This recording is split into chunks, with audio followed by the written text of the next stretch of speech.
नमस्कार दोस्तों। मेरा नाम डीआरजे सिंह। आज एक बार फिर आपका एग्जीक्यूट कोड विद डीआरजे चैनल में मैं स्वागत करता हूं। आज का जो टॉपिक है हमारा वो है डेटा टाइप इन सी, यानी सी में हम जो डेटा टाइप्स यूज करते हैं उसके बारे में हम थोड़ी सी जानकारी लेंगे। हमारे प्रीवियस वीडियो में हमने सी के बारे में जाना, सी को हमें क्यों पढ़ना चाहिए इसके बारे में जाना, सी के फीचर्स के बारे में जाना। उसके बाद कुछ इंपॉर्टेंट डेफिनेशंस हमने जाना, जैसे कि टोकन्स हो गए, आइडेंटिफायर्स हो गए, वेरिएबल हो गए, डेटा टाइप हो गए।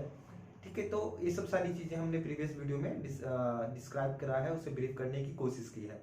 और मैंने प्रीवियस वीडियो में जैसा कि बताया कि हम लोग डेटा टाइप्स के बारे में और आगे जानेंगे, तो आज मैं डेटा टाइप्स के बारे में आपको कुछ बताना चाहूँगा। उसमें हम जो है कि डेटा टाइप्स का डेफिनेशन जो मैंने प्रीवियस वीडियो में डाला है, मैं फिर से उसे एक्सप्लेन करता हूँ आप लोगों के सामने कि डेटा टाइप जो है वो डेटा टाइप, यहाँ पे मैंने हमेशा अपने वीडियो में ये आपको बताने की कोशिश की है कि कंप्यूटर के जो मैक्सिमम वर्डिंग होते हैं उनके वर्ड में ही उनका डेफिनेशन छुपा होता है। तो यहाँ पे जो आपका वर्ड है वो है डेटा टाइप, यानी डेटा का टाइप, यानी डेटा का टाइप बताने वाला ही डेटा टाइप कहलाता है। ठीक है, तो डेटा टाइप जब भी यूज होता है तो वेरिएबल के पहले यूज होता है, ताकि वो बता पाए कि वेरिएबल में वो कैसा वैल्यू स्टोर करना है। जैसे कि मैंने एग्जांपल अपने प्रीवियस वीडियो में बताया कि मान लो सपोज अगर हम डेटा टाइप लिखते हैं तो यहाँ पे सबसे पहले हम लिखेंगे डेटा टाइप, उसके बाद स्पेसिंग करेंगे, उसके बाद वेरिएबल का कोई एक नाम लिखेंगे, वेरिएबल का कोई नाम। तो डेटा टाइप मान लो सपोज इंट लिखे, इंट फॉर इंटीजर। ठीक है, अगर इंटीजर लिखा वेरिएबल का नाम मान लो एक्स वाई जेड, कुछ भी वेरिएबल का नाम है, तो ये बताता है, ये है हमारा डेटा टाइप। ये बताएगा कि एक्स वाई जेड में हम जब भी रहेंगे तो जब भी एक्स वाई जेड में वैल्यू रहेगा तो कैसा वैल्यू रहेगा, इंटीजर वैल्यू रहेगा। डेटा टाइप का कहने का मतलब ये होता है। तो मैंने डेफिनेशन बताया कि it ensure that what kind of value will be store into the variable, यानी ये बताता है या ये चेक करता है या इंश्योर करता है कि किस टाइप का वैल्यू जो है वो वेरिएबल में स्टोर होगा। ठीक है, अब चलो हम लोग इसके टाइप्स को पढ़ते हैं। डेटा टाइप जैसा कि आप लोगों को क्लियर हुआ, तो इसको आप लोग मेनली जानते होंगे कि ये तीन होते हैं, प्राइमरी होता है, डिराइव्ड होता है और यूजर डिफाइंड होता है। ठीक है, प्राइमरी के भी दो कैटेगरीज है। ठीक है, तो प्राइमरी के दो कैटेगरीज क्या है, तो प्रिमिटिव है और वॉइड है। ठीक है, तो मैं एक एक करके एक्सप्लेन करने की कोशिश करता हूं कि प्राइमरी में जो है हमारा वो है प्रिमिटिव और वॉइड।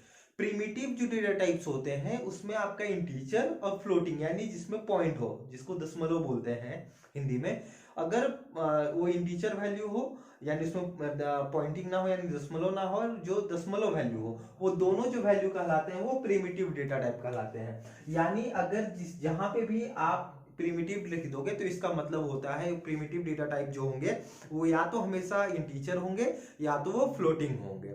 ठीक है, वो जो है कैटेगरी वो हमारी प्राइमरी की फर्स्ट कैटेगरी में आता है, प्रिमिटिव। ठीक है, जो हम लोग सेकेंड है वो हमारा होता है वॉइड। इसको लोग जो है वो कंसीडर नहीं करते, लेकिन मैं यहाँ पे इसे मेंशन करा है क्योंकि ये इसकी अगर प्राइमरी अगर डेटा टाइप की बात करें तो वॉइड बहुत ही जरूरी होता है। और मैक्सिमम अगर बिगिनर्स की मैं बात करूं तो वॉइड को वो हमेशा लेकर के चलते हैं, लेकिन एग्जैक्टली उन्हें पता नहीं होता है कि वॉइड का वो इस्तेमाल क्यों करते हैं। तो वॉइड का हम लोग कभी अगर इसको बोला जाए तो इसको डिफॉल्ट डेटा टाइप भी बोला जाता है।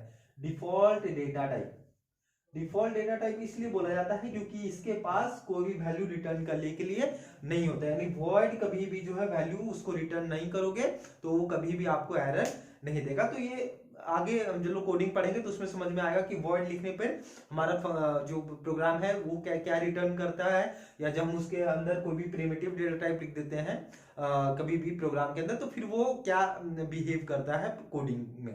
तो वो हम आगे कोडिंग जब लिखते हैं तो उसमें हम उस पर फर्दर डिस्कशन करेंगे। तो ये आप तब जान पाओगे जब आप वीडियो में रेगुलर बने रहोगे, और आई होप कि आप जो है आप लोगों का प्यार मुझे ऐसा मिलता रहे और मैं वीडियोस बनाता रहूं, आप नई नई चीजें सीखते रहें। ठीक है, तो मैंने प्राइमरी को क्लियर करने की कोशिश की। प्राइमरी में दो कैटेगरीज हुई, एक हमारा हुआ आपका प्रिमिटिव और एक हो गया हमारा वॉइड। प्रिमिटिव में पॉइंट इंटीजर और जो आपका फ्लोटिंग वैल्यू होते हैं, फ्लोटिंग पॉइंट वैल्यू होते हैं वो कंसीडर होते हैं। ठीक है, यहाँ पे मैंने इंटीजर, कैरेक्टर और सॉरी हाँ कैरेक्टर को मैंने यहाँ मिस किया, कैरेक्टर को भी हम लोग ऐड करते हैं। ठीक है, हमारा फ्लोटिंग पॉइंट हो गया, डबल फ्लोटिंग पॉइंट हो गया, यानी जो डिफरेंट डिफरेंट रेंजेस, अगर इंटीजर की बात करूं तो शॉर्ट इंट होते हैं, एक नॉर्मल इंटीजर होता है तो शॉर्ट इंट की साइज जो कम होती है, इंटीजर की साइज जो होती है वो बड़ी होती है। कैरेक्टर्स जो आप लोगों को पता है ABCD ये सब जो अल्फाबेट्स होते हैं वो कैरेक्टर्स में आ गए। फ्लोटिंग पॉइंट मतलब जिसमें पॉइंट जिसके मतलब डिजिट्स के अंदर कहीं भी एक पॉइंट होगा, या और या बोल रहे सॉरी मैं या बोल दिया। फ्लोटिंग पॉइंट मतलब डिजिट्स के बीच में कहीं पॉइंट होगा। और अगर मैं डबल फ्लोटिंग बोलूं, अगर मैं यहाँ पे डबल फ्लोटिंग पॉइंट अगर मैं मेंशन करता हूं, double floating point, double floating point करने का मतलब जो इसका रेंज होगा उससे ज्यादा इसका रेंज होगा डबल फ्लोटिंग का। यानी ये अगर ये छोटा है बेबी है तो ये इसके फादर हो गए, ठीक है। यानी इसकी डबल की जो है ज्यादा ऑक्यूपेंसी हो, ज्यादा वैल्यू को कैरी कर सकता है बजाय फ्लोटिंग के, ठीक है।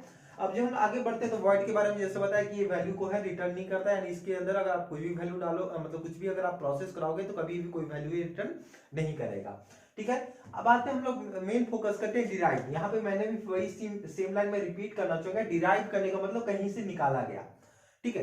तो जब प्रिमिटिव हम डेटा टाइप यूज करते हैं तो उससे डिराइव हो करके ये सारी जो डेटा टाइप है वो निकलते हैं, चाहे वो फंक्शन हो, एरे हो, पॉइंटर हो, रेफरेंस हो। यानी डिराइव डेटा टाइप कभी भी इटसेल्फ जनरेट नहीं होता, ये हमेशा रेफरेंस यूज होता है। रेफरेंस करने का मतलब वो कहीं ना कहीं से निकला हो, तो कहां से निकला हो, या तो प्रिमिटिव से निकला कर सकते हो, या तो प्राइमरी से निकला हो, या तो बिल्ट इन भी फंक्शंस बोल सकते हैं, बिल्ट इन फंक्शन से भी sorry built in data type से भी ये निकलते हैं आपका डिराइव जो डेटा टाइप्स होते हैं। यानी ये हमेशा डिराइव्ड होकर के आते हैं, इनका अपना कोई एग्जिस्टेंस नहीं होता, ये कहीं ना कहीं सुपर, यानी जो हम इनहेरिटेंस अगर हम लोग पढ़ेंगे आगे जा करके, जब C++ हम पढ़ेंगे, ऑब्जेक्ट ओरिएंटेड प्रोग्रामिंग पढ़ेंगे, तो उसमें इनहेरिटेंस को हम चर्चा करेंगे। जैसे कि इनहेरिटेंस आप लोगों को पता भी होगा कि हम ऊपर जैसे कि पीढ़ी दर पीढ़ी जो गुण जो होता है वो ट्रांसफर होता है, तो वही इनहेरिटेंस कहलाता है। जैसे कि बायो में अगर आपने पढ़ा होगा तो आपको पता होगा।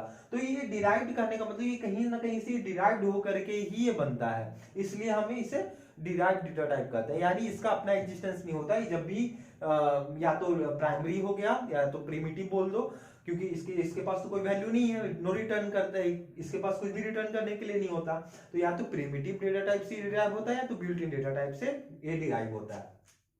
अब बात करते हैं जो हमारा लास्ट का पॉइंट है वो हमारा है यूजर डिफाइन। यूजर डिफाइन करने का मतलब होता है यूजर डिफाइन, यानी जो कौन डिफाइन करता है, यूजर डिफाइन करता है। यानी ऐसे डेटा टाइप जो डिफाइन किसके द्वारा किया जाए, यूजर के द्वारा डिफाइन किया जाए। जैसे कि क्लासेस के नेम हो गए, क्लासेस का नेम कौन बनाता है, हम लोग बनाते हैं। अगर हमें कुछ भी कोड लिखना होता है तो उसमें क्लास का जो नाम होता है वो हमारा होता है, तो क्लास का नाम, स्ट्रक्चर या यूनियन, इनम या टाइप डिफ, तो ये सब कहने का मतलब ये सब सारी चीजें जो क्रिएट करता है वो यूजर क्रिएट करता है। इसलिए इस जो डिपेंडेंट होता है यूजर पे, यानी यूजर के चॉइसेस पे डिपेंड करता है कि वो कैसा नाम रखेगा, क्या नाम रखेगा।